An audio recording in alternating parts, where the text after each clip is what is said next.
All right, we'll get started in just a couple of minutes. We're going to ask people who do have the chat function open to go ahead and do a roll call so we can see who is on with us. And I will get started really soon.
All right, it looks like we have everything actually working this time. Sorry about yesterday for anyone who was on there.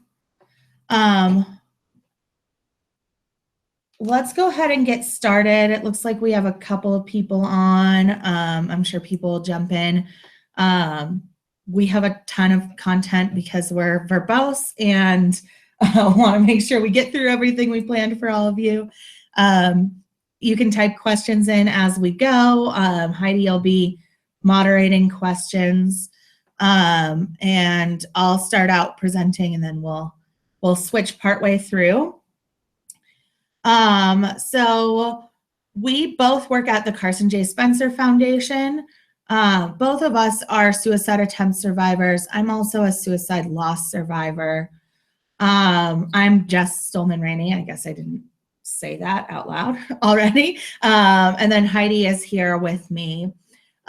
We work in innovation in suicide prevention and really focus on translating practical skills out of the research that exists. So that's kind of what we're going to be doing today, is helping people to understand how grief and loss work, and then really going through what you can do after a suicide loss in your community, how you can sort of serve as a leader in that space. So we'll start out talking about language norms a little bit. We use the term died by suicide, not commit or complete suicide. Commit has negative connotations around sin and crime, and complete has positive connotations. And both can be triggering, particularly for loss survivors. So we try to use died by suicide or killed himself or herself, language like that. That's a little bit more direct and doesn't have any of those negative or positive associations. We talk about mental health conditions as opposed to mental illness. And really that's just to capture all of the things that fall under an experience of a mental health challenge. So it can be short-term or long-term. People can experience more than one at once, that kind of thing. We also use the term suicidal intensity to describe basically anything from people's first fleeting thoughts of suicide that they might have, all the way through any kind of suicidal behaviors, attempts, deaths. That whole experience is under the blanket of suicidal intensity. We also use lived experience and survivorship to describe people's lived experience as a suicide loss or attempt survivor, or as a survivor of a suicide crisis of some kind, any kind of suicidal intensity. And we like to use the term survivorship to talk about sort of the healing or recovery process afterwards. So people who are in a place of survivorship have gotten through sort of those dark nights of the soul and are in a place where they can really identify as survivors. Grief is the internal experience of loss. So it's all of the things you go through internally. Sometimes it has outward expressions, but usually they're not ones that people control. Mourning is specific acts that we do that are designed to honor the people we've lost. So it's an external experience of loss. And then bereavement basically just describes the entire process, internal and external, of loss. So that's what we mean when we use those terms. Sorry, I stumbled a little bit there. So I want to start out by helping people understand how loss actually works. In our culture, we are really, really terrible at talking about death. We almost never do. People get very freaked out about talking about death. Not Heidi and I. We freak other people out talking about death more than normal people should. But really, we have a bad understanding about death and loss in our culture. And it really harms us when it comes to that grieving process. It really makes it so that people have complicated negative experiences instead of being able to make meaning out of loss and honor the life of the people that they've lost. So we're going to go through some of the science and really translate it. Oh, Sally said she's not getting any AV. Can other people let me know if they're getting AV right now?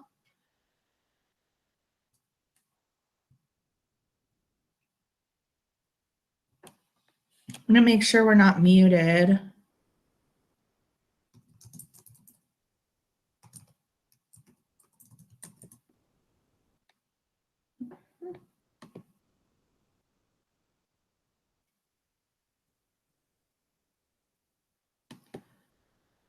Okay, Chelsea can hear. Sally, it sounds like other people can hear. So we've started. Are you on a computer, Sally?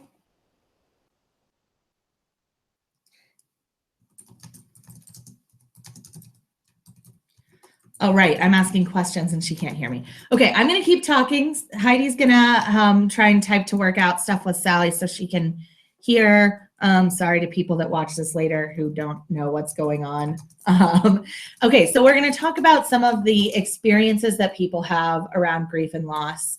And then we will kind of talk about some of the sort of misconceptions that go along with these experiences. So the pain of loss tends to come in cycles, not in stages. I think this one's really important because probably all of you have heard of the stages of grief, that like bargaining and anger and fear, all of those stages of grief.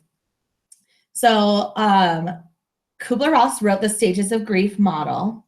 It is a great model for understanding the stages of grief that someone goes through when they are experiencing their own death.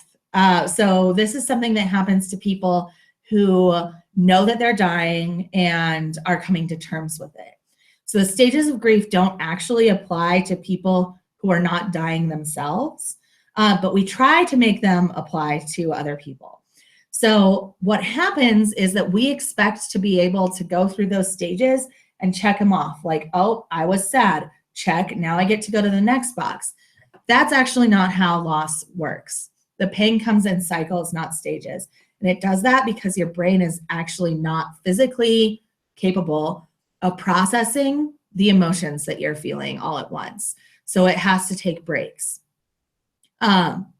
While it can be frustrating when the pain from that loss just shows up at unexpected times, it's also better for us to not have to experience all of that at once. And I'm guessing most of you who have experienced a loss have had some kind of experience with that, where the loss just bubbles up out of nowhere. You have a smell or a sight trigger in your mind, and it makes you remember that person, and it can be very painful. Or later on, it can be really, really great to have that memory. Loss also slows us down. It's physiological. It is designed to do this. And the reason that it slows us down is so that we take the time to experience the loss. Oftentimes what people want to do when they're experiencing a loss, when they're experiencing grief, is to distract themselves from it. This slowing us down is designed to not allow us to do that. It's designed to make us experience the pain. You will have things like some people experience heaviness in their limbs, like literal physical symptoms that slow us down. People get clumsier. People's heart rates slow down. Their memories slow down. It's harder to make memories. It's harder to recall things. You have a physiological experience of slowing down. And I think the most common experience of this that people have had is that when you first wake up in the morning and getting out of bed is just so hard. It feels like you're lifting, maybe like you're buried in sand and you're trying to lift your arms out of the sand to get up out of bed. That's the kind of effect that loss has on people's bodies. And it is designed so that you can grieve. So when you're experiencing those things, instead of pushing yourself to get out of bed every time, perhaps it's good to listen to your body and to stay in bed and do some of the grieving work that you need, that your body needs and your mind needs. Loss also makes us afraid. It makes us have anxiety, but it also makes us fearful about death. Oftentimes when people lose someone close to them, it's the first time they've thought about their own mortality. And that can be a really shocking thing to have to process. So not only are you coping with the loss itself, you're also realizing that one day you will also die. That is a really difficult thing in our culture for people to come to terms with. We spend a lot of time in our culture trying to avoid aging and death. People are always looking for pills. They're trying to find ways to make it look like they haven't aged, make it feel like they haven't aged, anything to keep us as far from death as possible. And that fear about death mostly goes kind of unsaid and unprocessed. But then when we have a loss in our family or in our community, all of a sudden we have to confront that fear that we've been kind of hiding. So it all comes out in pretty aggressive ways usually for people. The next thing is that there's no such thing as closure. Loss really changes us. It makes us into something new. We have to become someone else without that person. So the example that I use is with married people, because we actually have a word for this. So when you have a spouse and you lose your spouse, you become a widow or a widower instead of a wife or a husband. And we have a word for that because your identity changes. It changes you to lose someone. So we know that on some level in our culture, we know that it changes you when you lose someone.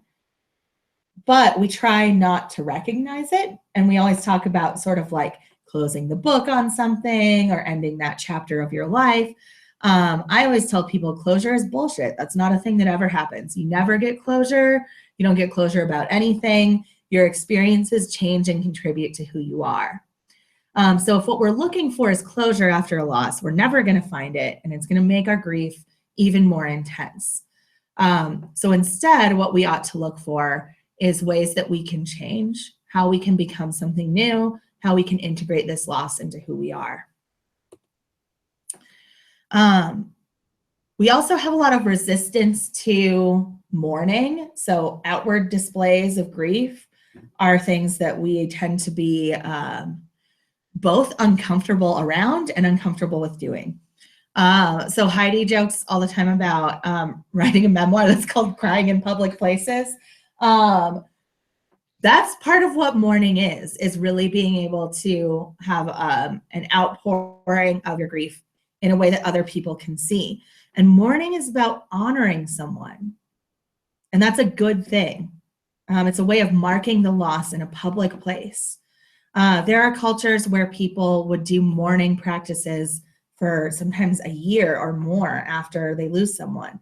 And the benefit of that is that actually we know the most painful times for people after a loss are usually 12 to 18 months after they lost that person. So if mourning is limited to just the funeral for people, which it tends to be in our culture, if we even go to a funeral, a lot of us choose not to. And I am guilty of that too. I wouldn't say that I always practice good grieving or mourning behaviors, but if we limit that mourning to just the funeral, we're not honoring the life that was lost, and we're doing ourselves a disservice because we make ourselves into an island. Nobody can support you when they don't know that something's happened. But communities do rally around people who are mourning. And we're going to actually talk about exactly how you do that later. But if you're not doing any kind of outward display of your grief, you're really missing out on this really important piece of grieving where the people who love you come together to support you. And your community, even people that you might not know, love or care about you, come together to support you. So I'm going to go through some common reactions to grief. Some of these you've probably experienced. Some of them might be new to some of you. I'm sorry, the slides take a minute to catch up, so I think the audio is a little bit ahead. But we like to use a model for understanding grief that's called the dual process model. The reason I like this model is because it sort of speaks to that wavering back and forth and loss, the pains of loss coming in cycles, not in stages. And it keeps us from feeling like we can just check off the boxes of grief and then feel good again. You will feel good again after you lose someone, but it doesn't work in stages like that. You can't just check the boxes. So basically the way this model works is that people who have lost someone important in their life have these everyday life experiences, and they fall into two categories. One is loss-oriented, which is about breaking bonds. You'll have intrusive grief. That's when it just bubbles up out of nowhere, when you might start crying in public places, things like that.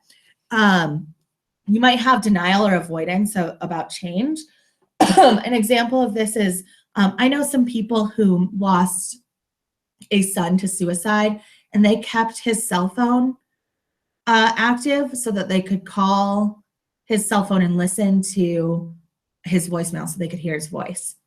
That's a totally appropriate thing to do. That's a loss-oriented experience that they wanted to have.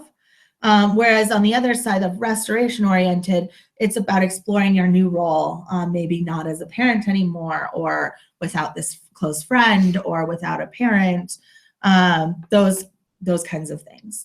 On the restoration-oriented side, you'll see things about attending to life changes. So that can be making sure that you cancel those cell phone plans, deal with the insurance companies, all of that stuff. Moving into doing new things. So being able to enjoy new experiences without feeling like they're mitigated by the loss. Restoration-oriented can be distracting yourself from the grief, or denying or avoiding the grief. So going back and forth between these two is really what's most healthy for people and what most people do. What's interesting about this to me is that many of the things that appear actually in both categories are things that people think are really unhealthy. So what you hear most of the time is like, you should be moving on. or you have to be dealing with this right now. Both of those things are wrong, right? The person should be experiencing whatever they're experiencing and dealing with their grief in direct ways. So some of the common responses to grief are things like anger, blaming, guilt. We hear about numbness. People have wishing and longing related to that person. People will do visitation behaviors. This is something that tends to make other people pretty uncomfortable, but it's actually a really healthy, common response to grief. But wanting to visit either the site where someone died, their grave site, or other places that were important to them, totally normal responses to grief. People have difficulty concentrating, are more likely to experience physical illness, other mental health concerns like depression and substance abuse. Exhaustion is common even when you're getting a lot of sleep, and then people often isolate. So based on those kinds of responses and the experiences that people have when they're grieving, there are a set of needs that bereaved people have. I sort of structured this around the base of these needs is receiving ongoing support. It's really important that the support doesn't just disappear after the funeral, which is a really common experience that people have, particularly around suicide. People miss this ongoing support piece, and it's the most important part. So the other pieces that people have to address are acknowledging the reality of the death. So I lost my grandmother a long, long time ago, but when I first lost her, I would have an experience and then want to call her and tell her about it. And sometimes even like pick up the phone to do that. And that was about me not acknowledging the reality of the death, right? And so it took a long time to get to the place where the reality of it had really settled in for me. You have to develop a new identity. We already talked about that a little bit with, for example, if you're a spouse, you have to embrace the pain of losing someone important. This is probably the hardest thing for people. I always tell people the only way out is through. You have to feel it. And the more you put off feeling it, the bigger it grows and it'll stop waiting for you. So, you can take those breaks and switch back and forth between restoration and loss oriented. But if you're doing things to not feel the pain, it's going to come back in a really big way, probably in a way that you don't want it to, in a way that's going to have really negative consequences for you. You need to find ways to remember the person that are helpful and happy for you, and then look for meaning. Now, all of these things are exponentially harder when the loss is a suicide loss or a sudden or unexplained death. So we'll talk a little bit about what makes grief complicated. So grief can become complicated when there are relational problems. So that means, within a family, if they have issues in their family that make it so someone was estranged or things are more difficult. If people experience bereavement overload, so this tends to happen when there are a series of losses or a bunch of loss all at the same time. We talked about how your brain can't handle one loss all at once. When they get layered like that, it's even more complicated. If the people who are bereaved lack coping skills, they don't know how to deal with the emotions that they're feeling, then that can be even harder. If the cause of the death is socially unacceptable, so this, I think the two best examples, or maybe three, I think drug overdose kinds of deaths are often socially unacceptable. Anything related to HIV and AIDS can be considered socially unacceptable. And then suicide and then murder-suicide specifically are some of the more socially unacceptable kinds of death. So that makes people feel like they can't talk about it. They can't do those mourning behaviors. And then they feel really isolated, and that can be complicated.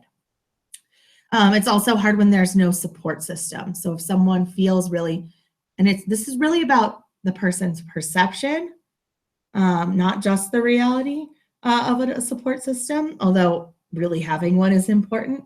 But if the person feels like they don't have a support system, then it almost doesn't matter if they do. If the mourning or grief is disenfranchised. So this is kind of a complicated concept, I think. But disenfranchised grief is really basically when the person is not allowed to grieve in the ways that they should be able to. And so this can happen in workplaces.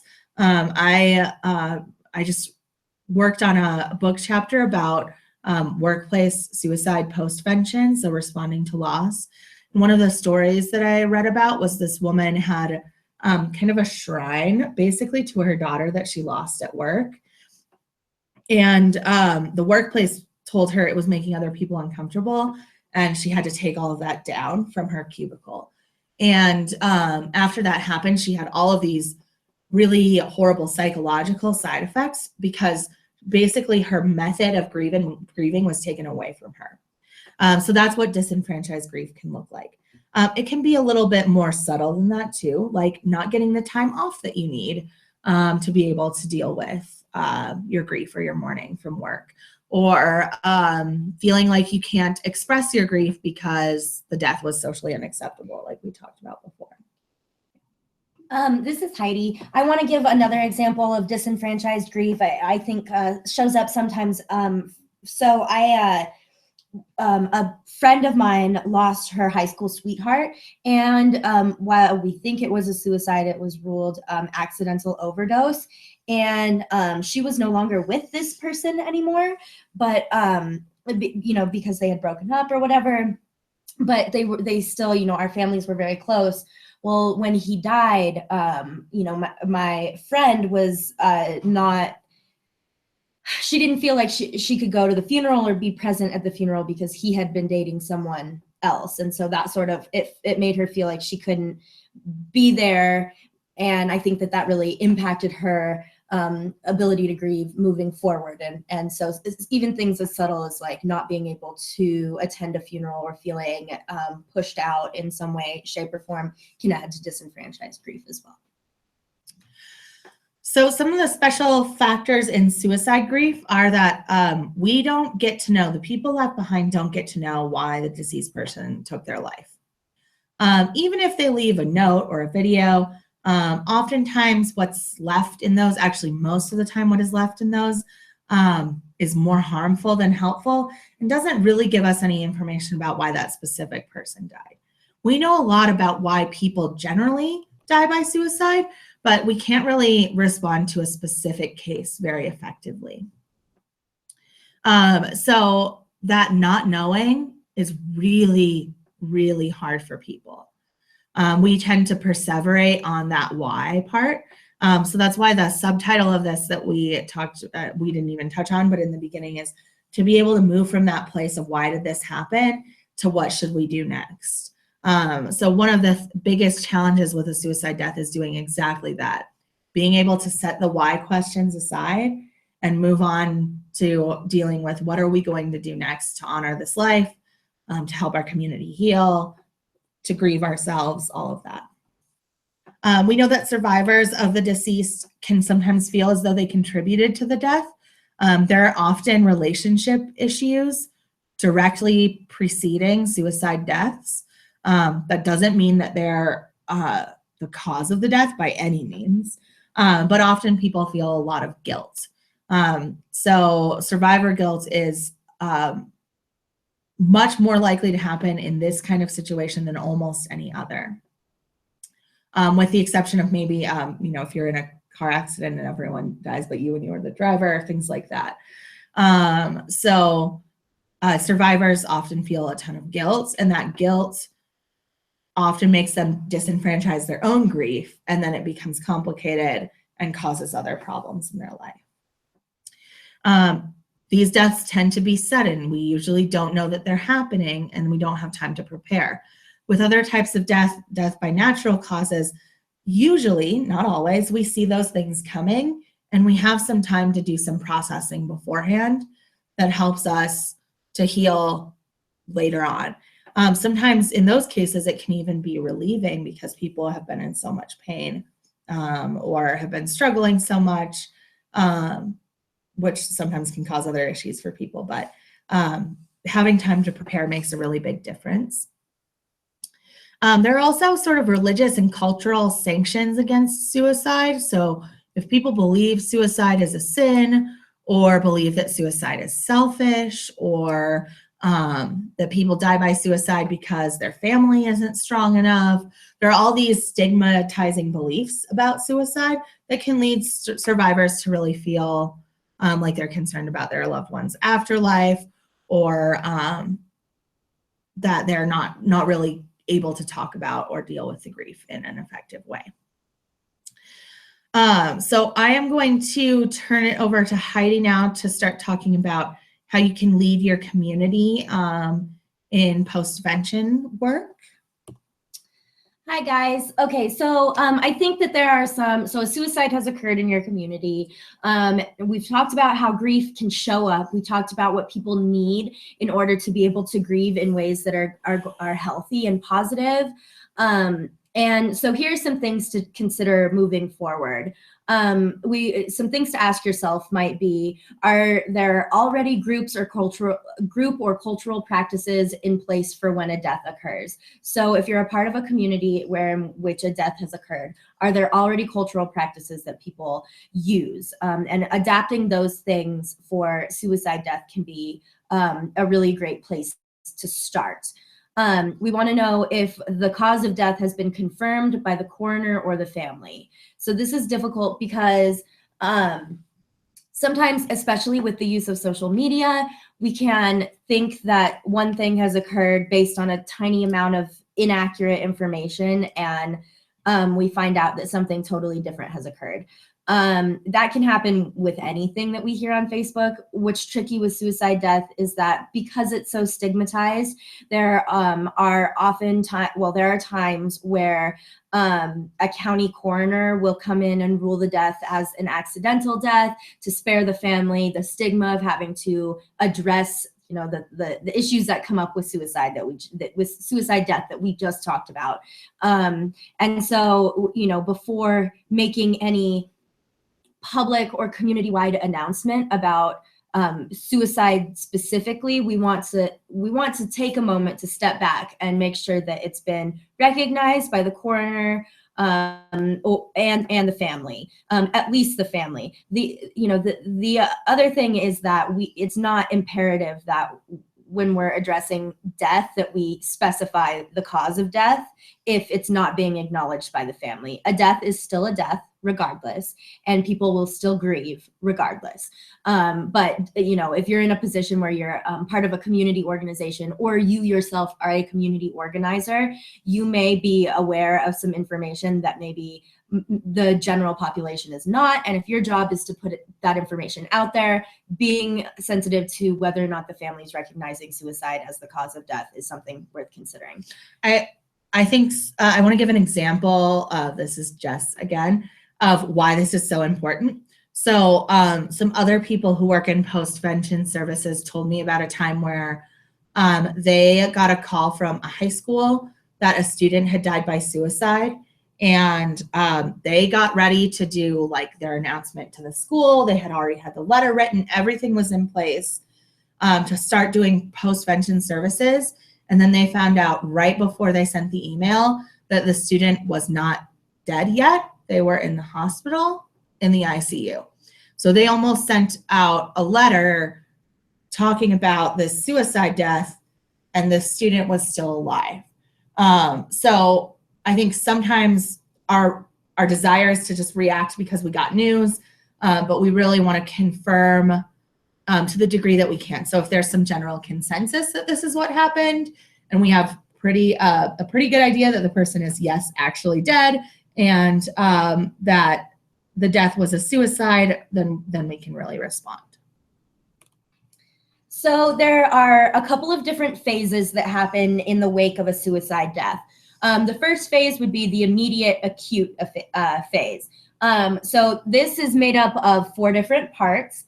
The first part is coordinating. So if you're a part of a community, so we're speaking from we're speaking to people who are doing community organizing work. So this is a little bit more macro than a person's singular experience with a suicide loss. So this is assuming that the people that we're talking to are community organizers, part of an organization. So you can do this on a more broad level.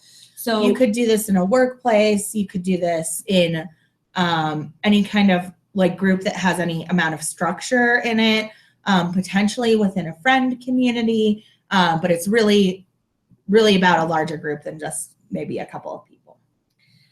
So you want to coordinate. You want to identify a post-vention leader or a team that can contain the crisis. I'll tell you right now, it's better to work in teams. Grief affects people in all kinds of different ways, like we just talked about. It's just better in numbers. If you have a team of people that can come together in the wake of a crisis to help coordinate and contain, that's excellent. So you want to find out who those people are and organize. Then you want to think about notification. So we want to be sensitive to protecting the privacy of the deceased and the immediate family, while also notifying, community members or work employees, colleagues of the death. Then you're going to want to communicate in ways that are going to be really productive. So you want to dispel rumors and reduce potential contagion. So contagion happens when we don't talk about suicide in ways that are safe for the community. So what ends up happening is we talk about the cause of death and give a step-by-step how-to guide on how this person died by suicide. So all that really does is send out the message of this is exactly how you can kill yourself, and you're sending that message to a group of people who are already at risk because of having lost somebody. So it's really important, and we can talk about safe messaging standards. We meant to talk about that yesterday, but we'll come back to it. We'll be talking about safe messaging on Monday in another webinar, so you'll be able to watch that.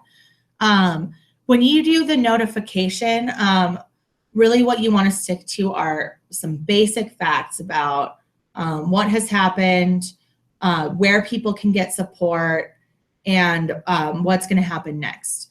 And you might not have a ton of information, but the reason that we want to notify our community ourselves is because the way other people do notification can be really, really horrible. What other people might be putting out there, or the news in particular, is what Heidi was just talking about. Here's a photo of the crime scene. And so it's considered a crime scene at first. So that's not a very healthy or productive way for people to find out that someone they love has died. So the reason we want to do notification is so that we can control the content that people get. And along with the notification process, if you're part of a group that's organizing, that's doing this work, you may not know totally and completely what your next steps are. But when we don't notify our community with really straightforward, good information, it makes people feel like they're being kept from information. It doesn't feel good. It feels like something's happening behind the scenes that they're not supposed to know about. And this primarily comes up in workplaces, but it can happen in other places as well.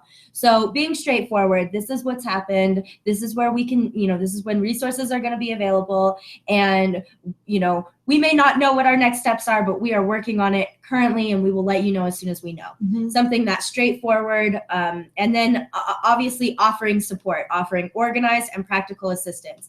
If people are having a hard time, offering a space for folks to talk about it, bringing in support, outside support, like crisis services or therapists, or if you are doing workplace suicide postvention and you have an EAP, that you can bring in members of your EAP to be available. Also things like having some food available, being aware of the needs of people who are grieving, and then doing things to help people satisfy those needs. That can even be things like you just lost your sibling, and it's really hard to take care of your dog when you just lost your sibling, so I'm going to walk your dog for you.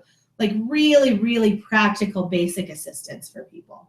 My mother experienced a suicide loss in her community, in her neighborhood, actually. And thankfully, she called me right afterwards, because she didn't, as soon as she found out, she wasn't sure what to do. And she informed me that all the ladies in her neighborhood also didn't know what to do for this woman that lived in their neighborhood whose husband had just died by suicide. And so, they were coming together, but not really getting anything done. And so how I posed it to my mother, who may or may not ever listen to this webinar, was what if he had died from cancer? What would you do? Go sort the mail, go offer to do her laundry, offer to walk the dogs, take her some food, anything practical and easy, because we know that when we experience a loss, that everything stops, everything slows down. So we're not able to do the things that normally come very easy to us. So having people do those practical things can really, really be helpful. And doing those things after all the casseroles stop is really, really important. So the first thing that happens when someone dies is that people start bringing you food, which is awesome. Even if you can't even eat all the food that people bring you, it's how they're showing that they honor that you lost someone. That's a really, really great show of community support. It makes people feel very loved. But there's a point when that stops, and it's not very long after the death. So the more we can show up for each other after that first week or after those first 2 weeks, that's when you can really be a powerful impact in someone's life. So now we're on to the short-term or recovery phase. So there are 4 parts to this phase also. So the first piece is linking people. So we want to identify and link the most directly impacted community members to support. So if that's bringing in crisis workers, if that's having peer support come in, if that's having EAP be available, if it's being able to link people to resources outside of the community organization or workplace, we want to make sure that we're paying attention to who's most impacted and who really needs the support and actively linking them to support. So if this person who died by suicide was a part of like a support group, having extra meetings for that support group and making sure that there are mental health services available for them. Those are maybe the primary affected people. I do want to caution people from thinking about proximity as the thing that identifies the most affected people. I know someone who talked about a suicide death where the person who died by suicide didn't even know this other person, and they didn't hold the elevator for them on the day that they died. And this person who didn't hold the elevator was experiencing intense, complicated grief about a person they barely knew because they didn't hold the elevator, and they thought, what if I had held the elevator? Would this have changed things? So while we want to think about, by proximity, who would be most affected, we also want to create space for people who have been affected for other reasons. When Robin Williams died, the amount of deeply affected people who really, we know who he was, but we didn't know him. We weren't in his community, was astounding. People didn't know what to do with it. That's the highest call day ever on the National Suicide Prevention Lifeline, was when Robin Williams died. The second highest call day was the day that Donald Trump was voted as president-elect. That 24-hour period was the second highest call day. So you can see how a suicide death can just spread impact in ways that we might not necessarily expect or identify up front. So in addition to linking people to resources, we also want to be a source of comfort and create a source of comfort to support and promote healthy grieving.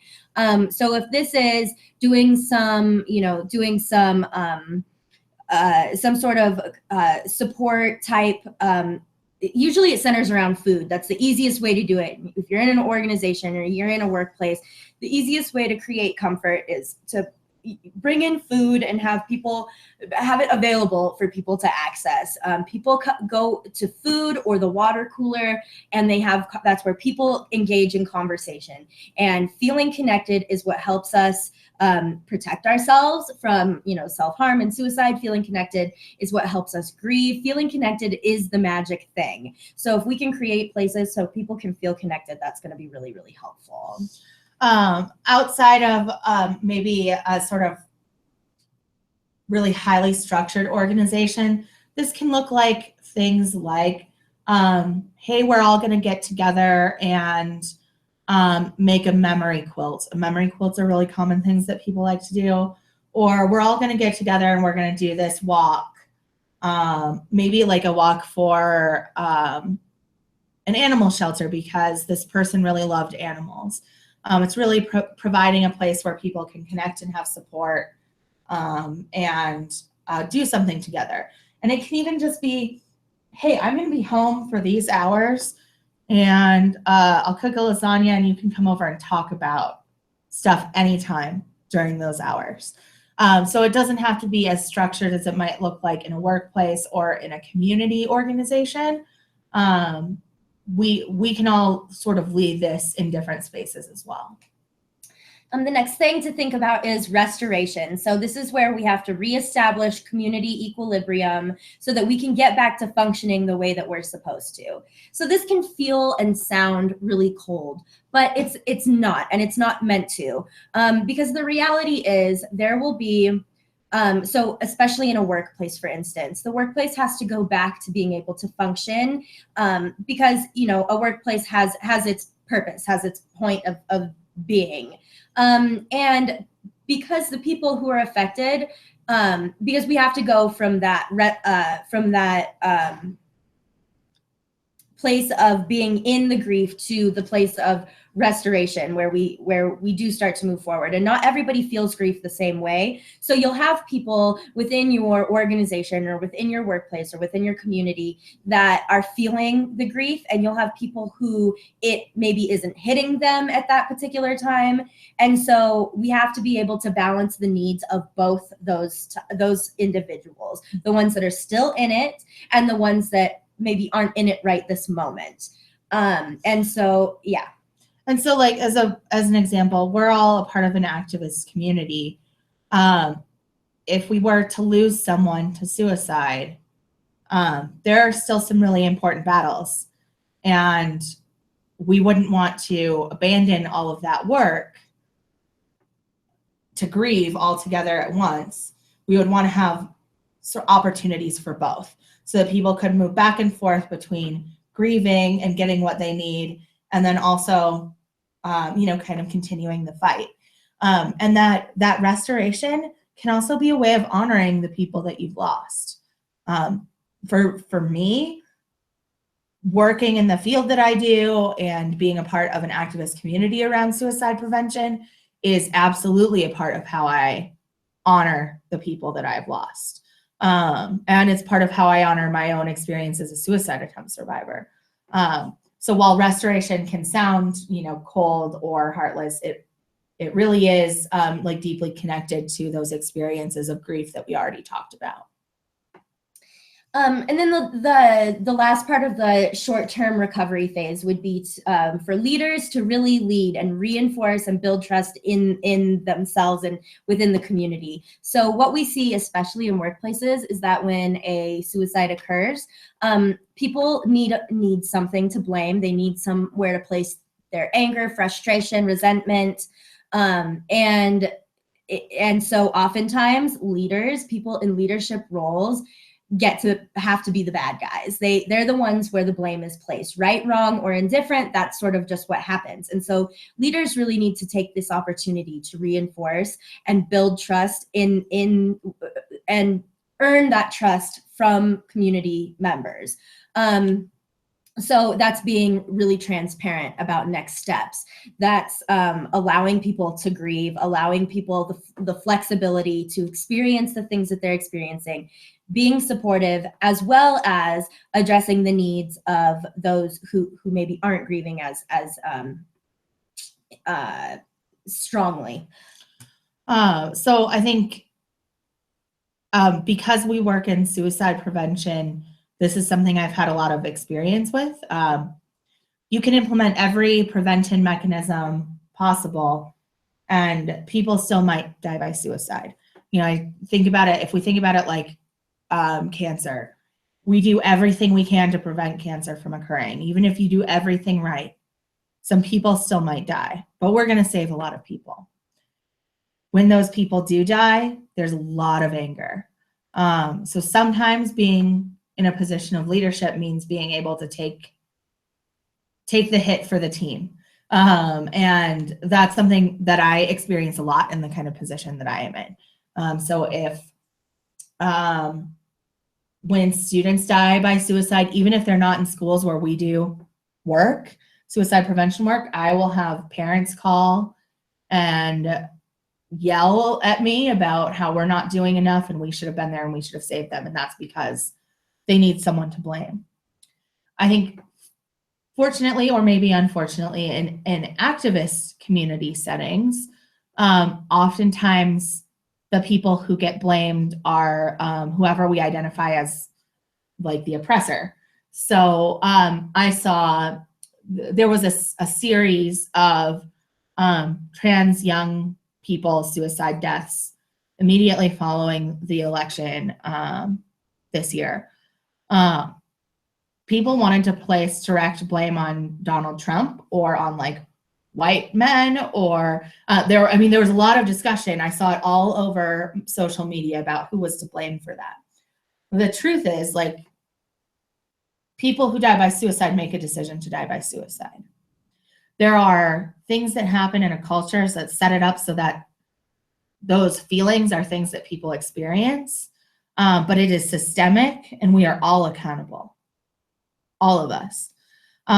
So being able to take that position of leadership, sort of remain neutral, let the anger wash off your back, and sometimes defend people you might not want to defend, which I just kind of did, is something that's important when you're a leader, because what people are trying to do is not experience the grief.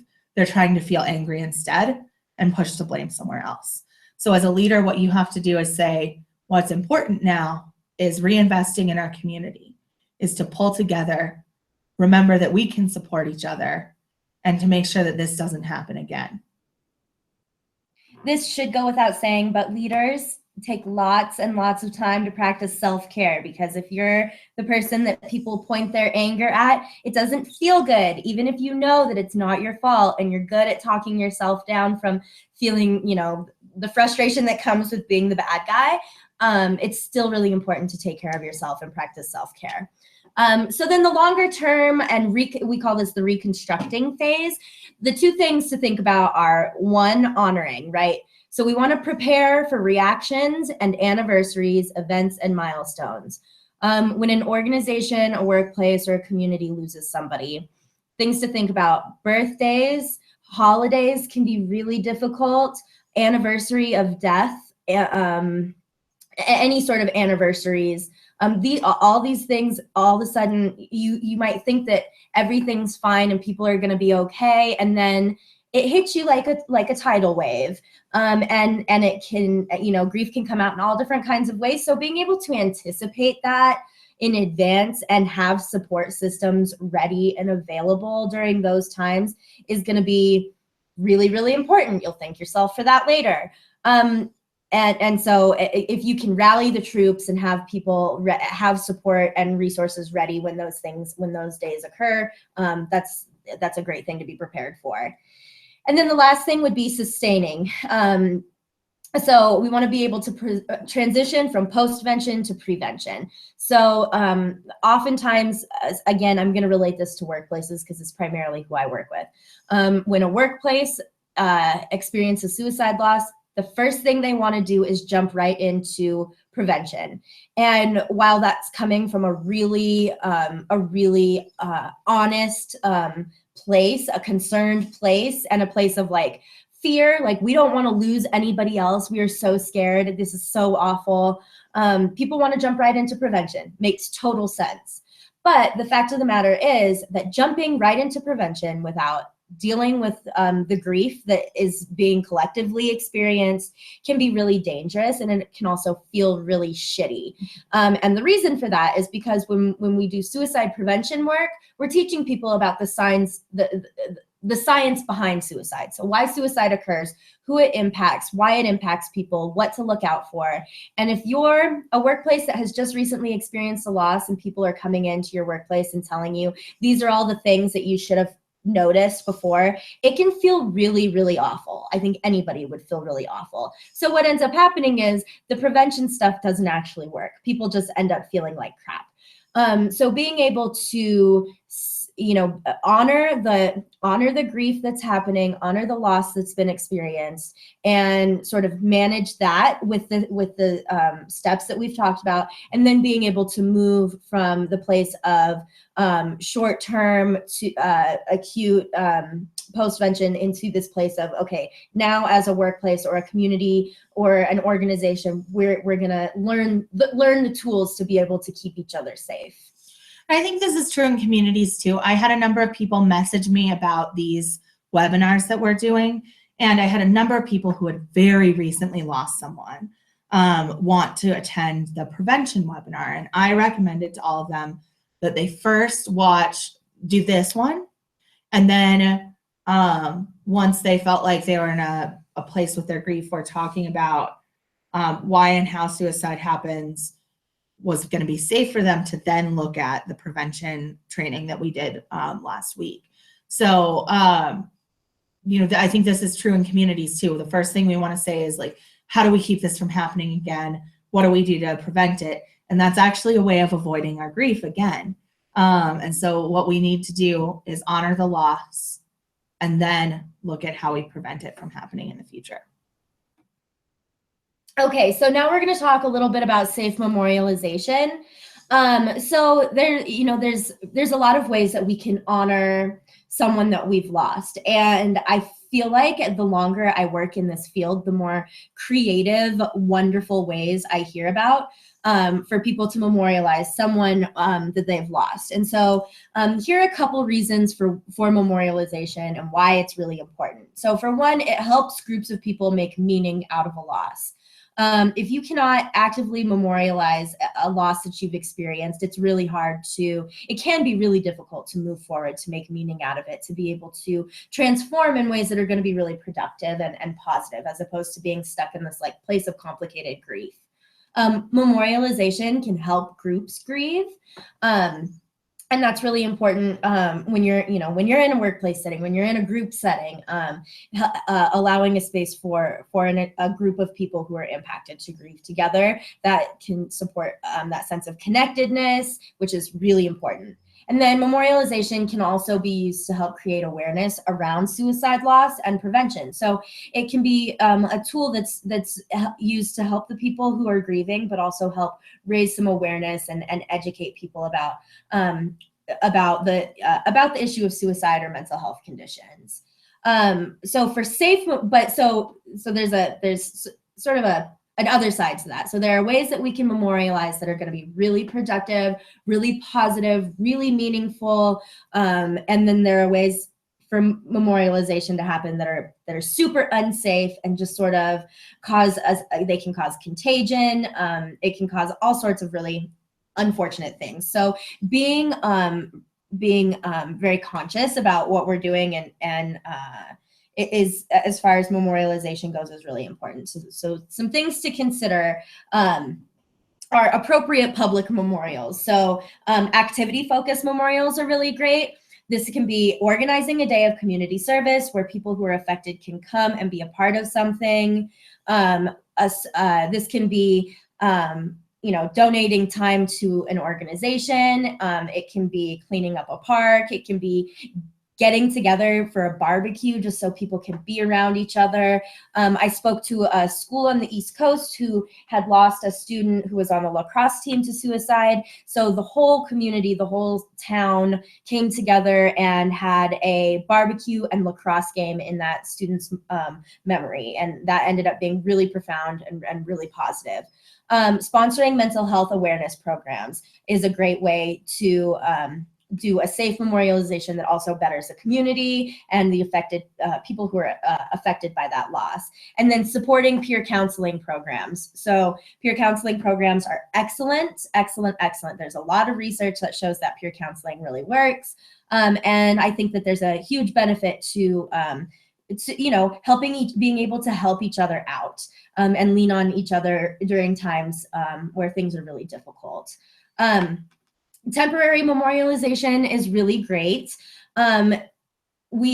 So this is where, friends and family can contribute personal items to some sort of shrine or whatever in the person who died, their memory, but not leaving it up permanently. So leaving it up for a certain amount of time, being very clear about that, being clear about who can contribute, opening it up for anybody to contribute, and then taking all the contributed items down and collecting them all and giving them to a person that either the parents or the partner of the person lost.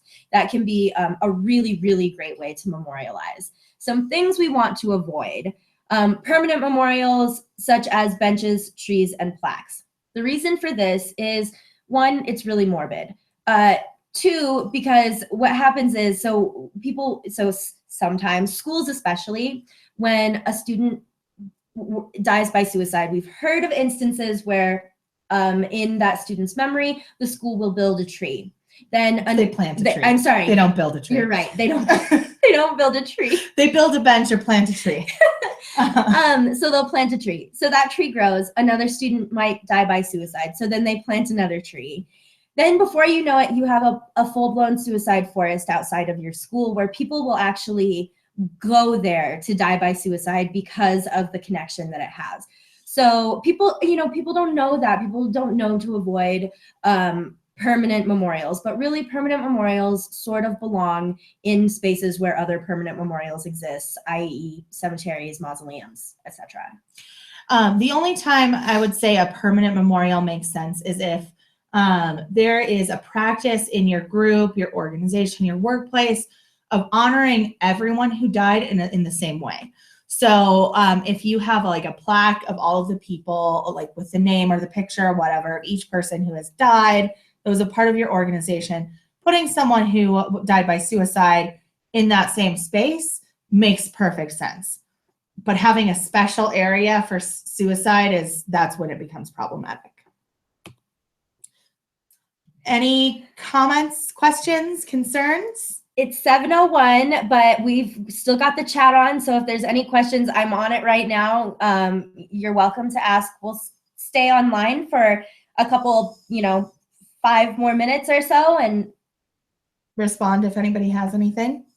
And I'm going to go ahead and put up the email you can use to get in touch with us if you have private questions or anything like that you would like to ask.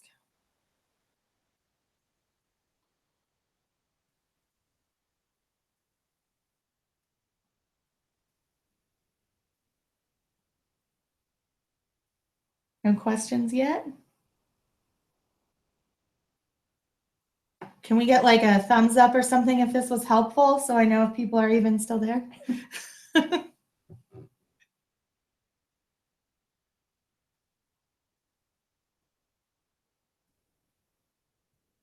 Thanks, Chelsea. Thanks, Sally. Great. We'll wait about 1 more minute for questions, but if you don't have any, you can jump off, and thank you all for participating. We appreciate you. We'll be back next Monday for safe messaging.